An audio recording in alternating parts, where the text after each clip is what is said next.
ത്രികാലജ്ഞാനിയായ ദേവർഷി, അങ്ങയുടെ പാദസ്പർശത്താൽ അമ്പാടി ധന്യമായിരിക്കുന്നു. ത്രിലോകസഞ്ചാരിയായ അങ്ങയ്ക്ക് ഗോകുലത്തിന്റെ സഹസ്രകോടി പ്രണാമം. സർവമംഗളം ഭവന്തു. മഹാമുനെ ഉപവിഷ്ടനായാലും. നാരായണ നാരായണ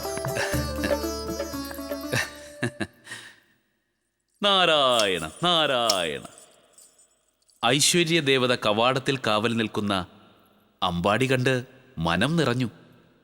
ഗോപവാടങ്ങളെക്കാളേറെ ഗോശാലകൾ, മന്ദം മന്ദമായി വീശുന്ന സമീരനിൽ പഞ്ചഗവ്യ ഗന്ധം, മന്ധരങ്ങളിളകുന്ന മധുരോദാരനാദം, മന്ദിരങ്ങൾ ഓരോന്നും ഓരോ ക്ഷീരസാഗരം പോലെ. നാരായണ നാരായണ. ആനന്ദലബ്ധിക്കിനി എന്തു വേണ്ടു? എല്ലാം അനന്തശായിയുടെ കൃപാകടാക്ഷം. മഹാമുനെ, അമ്പാടിയെ വാഴ്ത്തി സ്തുതിച്ച അങ്ങയുടെ സദ്വാണികൾക്ക് മുന്നിൽ ദാനം വയ്ക്കാൻ ഈയുള്ളവന്റെ കയ്യിൽ ഒന്നുമില്ലെന്ന് ധരിച്ചാലും. ഉണ്ടല്ലോ. നന്ദഗോപരെ, വാമനമൂർത്തിയെപ്പോലെ സർവവും ദാനം ചോദിക്കാനല്ല നാം വന്നിരിക്കുന്നത്. നമുക്ക് ദാനം ഒന്നേ വേണ്ടൂ. അത് നൽകേണ്ടതോ നമ്മുടെ നേത്രങ്ങൾക്കും. രാമകൃഷ്ണന്മാരെ ദർശിച്ച് സായൂജ്യമടയാൻ, ആത്മനിർവൃതി നേടാൻ അനുവാദമുണ്ടാകണം മഹാരാജൻ.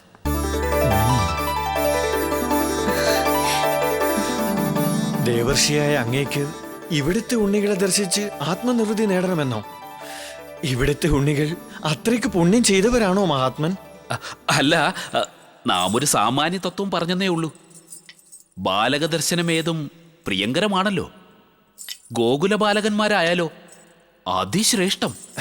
നാരായണ നാരായണ. ദേവി, ഉണ്ണികളെ കൂട്ടി വരൂ.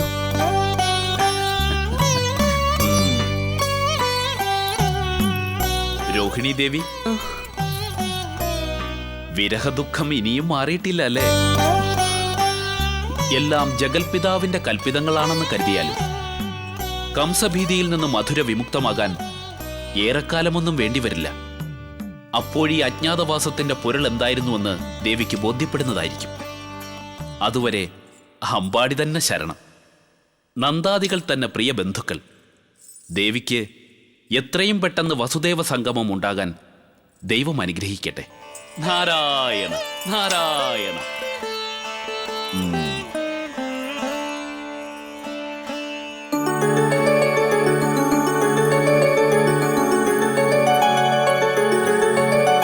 നാരായണ നാരായണ.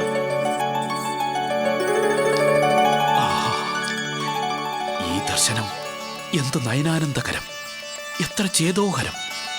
ഈരേഴുലകിനും അധിപനായ ദേവദേവേശ, കൃഷ്ണാവതാരം അതിമനോജ്ഞമായിരിക്കുന്നു. വന്ദിക്കാൻ കരങ്ങൾ വെമ്പുന്നു.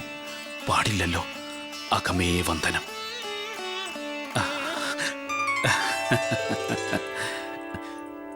നാരായണ. ഉണ്ണികളെ, ദേവർഷിയെ നമസ്കരിക്കൂ.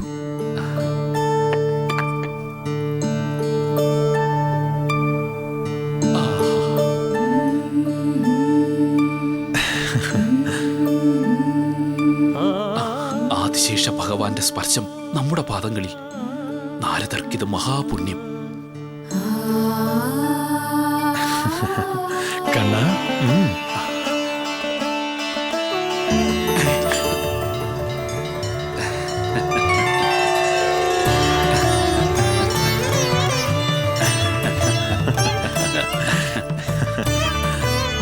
നാരായണ നാരായണ. കൃഷ്ണ നാരായണ നാരായണ.